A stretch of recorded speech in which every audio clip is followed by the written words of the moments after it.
Hey guys, welcome back to Objective Reviews. My name's Nick, and today we are going to be doing a server upgrade. Now, this is also why I haven't been able to post videos in the last month, and you may have noticed that the frequency of videos on this channel have decreased a lot. And the reason for that is very simple. I ran out of space on my hard disks, on my workstation, and server that we have, and everything was full up to the brim. I tried getting rid of files that were not needed any longer, and that still did not give me enough space to record new stuff and store it on that. So, well, instead of just buying a couple of external hard drives that I just could hook onto my workstation, which would have been good and cheap, was a temporary solution. And with this channel growing very quickly, all thanks to you guys, well, I just had to keep up with everything that's going on. So we needed a very permanent solution. So I decided to finally invest in a proper RAID solution. So I went ahead and ordered the Highpoint Rocket-Raid 2720 SGL. Now this RAID card is a PCI Express 2 version card, which still works with PCI Express 3 that we have on modern motherboards. And it supports RAIDs from 0, 1, 5, 6, and 10, which is excellent. It also supports JBOD mode, but that's something I was not interested in, but it's good to have. We also got the cables in the box itself, and these are by Cable Matters, if I remember it correctly, or Cable Creation, something like that. These are the SF8087 to your regular SATA, and each cable splits into 4 SATA cables, and I got 2 of them because yes, I do plan to add more drives once the money comes in, the YouTube money. Well, apart from this, the next thing was to go and get the drives themselves. Now the drives, I don't know what was wrong, but there were literally no WD Reds in the market from May and June. We finally got supplies in July, and when I checked the manufacturing tag, it was May 2017, which kind of explains why it took such a long time, and there was just absolutely no red drives in the market in that period, which is what actually delayed this whole process. Now, while you watch the unboxing of the red drives, I just want to quickly tell you guys about them. These are 64 MB cache drives, and they are 3 TB each. Why 3 TB? Well, the answer is simple. 2 TB would have given me only 8 terabytes of storage, and well, no, 4 terabytes of storage, and I didn't have the money for the 4 terabyte drives. But if it were up to me, I would have just gone with the 10 terabytes. That would have been just absolutely epic. But we are here with 3 terabyte drives, and it makes it really easy for me to upgrade and add more drives to this setup as time goes on. Now, because of the shortage of these drives in the market, they were retailing very high on Amazon, which is why I avoided Amazon at the moment and went to my local dealer as always to get these drives, and he was excellent for coming through to me and got them in a couple of days, and I finally went and got them back. So yeah, it was pretty exciting to get these, and once I unboxed them, I felt like a baby, especially when cracking up all those bubble wraps. Now that we have everything out of the boxes and packets and packages and blah blah blah, it's time to get everything into the server. The original plan was to put all of these in my workstation, but then my friend Anuj and I figured out that the cages weren't going to fit in there, and it would have been really hard for me to add more drives in the future. So we chucked that plan and went directly to the server that I already have. You have seen this server in one of the previous videos. I'll link it up here, so go check it out if you haven't seen it. And yeah, that was about it. So the setup process was pretty quick. Just snapped the card into one of the PCI Express slots and then connected all the cables. I had to do some rearranging of the drives. So now we have the 2 green drives that were a part of my previous RAID. That's a total capacity of 4 terabytes, 2 terabytes. They are running in a striped set. So 2 and 2 total give me a capacity of 4. One of those drive fails and my entire data is gone, which is why it was very risky. So once this whole RAID setup is done, I'm going to be migrating all of that to the RAID set, and whatever data will be on that will be the scratch data that I'll be working on. Now once this is all done, I hooked up all the cables and power cables, and please excuse me for the mess I've made with the cables. It's really shabby in this build, and I literally had no time because I had to get this up and running as soon as possible. Now once this is all done, it was all the way down to getting the BIOS updated on the card and installing the drivers for macOS, and cut to this. Okay, so now we have the RAID array all set up, and I'm just gonna go ahead and log into the server. And yeah, the process was pretty straightforward. You install the drivers they have on their website for configuring up the card itself, and then you have a package for this website thing that they have, and just go to logical create array, and there you go, select the drives you want, and we have right now a RAID 0 set up with all the 4 drives, giving us a total capacity of 12 terabytes. Now this is a bad idea. Do not use RAID 0 for archiving your data. Well, you can use RAID 0, but if one drive fails, all your data is gone. Now I don't have this here for actually using it. Is created here. I just went into disk utility, and right now it's coming under external, which is expected because how the drivers for the RAID card are written. However, there's a fix that I'll be doing later, but this right now does not affect performance in any way.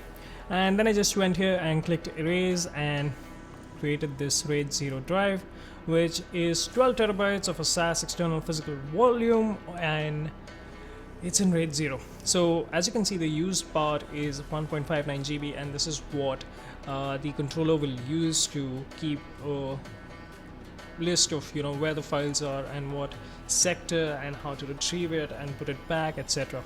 So I'm gonna grab this Blackmagic disk speed utility from here into here, and as you can see, we're getting good speeds today. Yeah, there we go. Okay, so remember, this is all happening on my server. This is my computer, this is my server. We are remotely controlling it, and this is for safety and security reasons. Okay, so let's select a target drive, the RAID 0. Let's open it up here and do a 5 GB test. That sounds about good. So let's start and see what kind of speeds we get.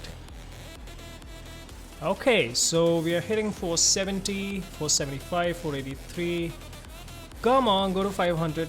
We are getting 560 on reads. So the 492 on writes is excellent, and 540 on reads. So, well, there we go. We've broken the 500 megabytes per second threshold for writes, and this is pretty epic. So according to Blackmagic's disk speed test app, I should be good with 2160p. That's 4K at 60 FPS, no problemo. That's awesome. So yeah, but that's for ProRes 422 HQ and not raw files, but I'm sure the drive is gonna do fine. Now this is for RAID 0. Now what we're gonna do is, well, let the read bit finish once, and yeah, let's stop that. Okay, let's bring it to the side because we're gonna go ahead and destroy this. So we don't want this anymore. What can we do? We need to delete. All the data in the array will be deleted. Do you want to continue? Yes, because it's pretty useless. Now let's create the RAID 10 array, which is basically a 1x0. Let's call it RAID 10. We don't want to keep the old data. It can happen quick. Yeah, I don't want it. I can have it foreground. Okay, not responding, no problemo. And foreground block size, yep, all good. We need all the drives in there, 512 bytes, 64K, all good, and let's create it. In the meantime, let me just quickly take a screenshot of this because this is pretty darn impressive. Okay, so RAID 10 has been successfully created, and it will list out all the disks that are in there, and then you can see that it is initializing. So it creates, so RAID 10 is basically RAID 0 with so 2 RAID 0s that gives you really fast read and writes, and then creates a RAID 1 of those 2 RAID 0s. So you have a mirrored set as well, which effectively gives you RAID 10. So yeah, there we go, we have it there, and it should pop up under disk utility any minute. So once it does, I'll let you guys know. Oh yeah, so as you can see, the time remaining is 8 hours and 33 minutes. Whoops. So obviously I didn't want to wait such a long time, so I went back, deleted the array, made a quick initialization, and now we have the drive ready for use. And let's erase this. Be right back. So the initialization is done and we have array 10. So as you can see, the capacity is 6 terabytes and 1.4 gigabytes is used, and that's good. So let's go back and select the target drive, which is array 10. Open it up, still at 5 gigabytes, and speed test.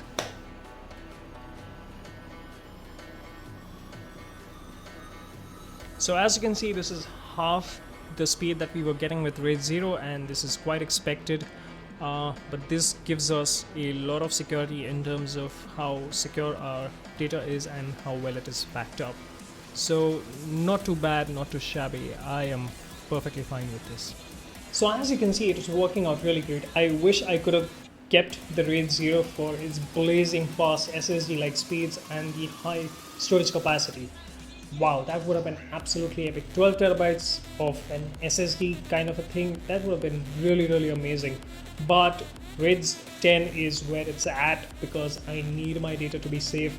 Now because of RAID 10, one of these drives can fail and I would still maintain all the data. The plan is to get another 3 TB RAID in there to act as a quick backup drive. So if one of the drive fails, the card can immediately use that drive to rebuild the array.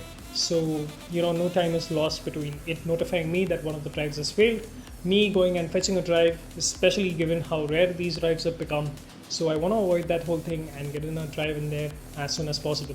Now, if you recollect, we still have 4 drives left. One is going to be a spare for the first one, the second is going to be a spare for the second one, and I can add 2 more 3 terabyte drives to this. Now as years go on, I can remove these drives and add in say 10 terabyte drives when they become cheap enough. So yeah, I'm pretty excited about that. Well, as always, I'll link to all the parts down in the description. Let me know how you like this video. If you're interested in more videos like this involving computers and parts and servers and workstations and whatnot, and I'll try to include more content like that as well, along with the app reviews, and we'll keep this channel a healthy place for discussion and debate and whatnot for all kinds of people interested in all kinds of topics. So if you've liked this video, hit the like button. If you disliked it, you know what to do. Leave me a comment down below and let me know why you disliked it. And if you're new around here, don't forget to hit that subscribe button and the bell icon so you get a notification every time I upload a new video. I'll see you guys next time.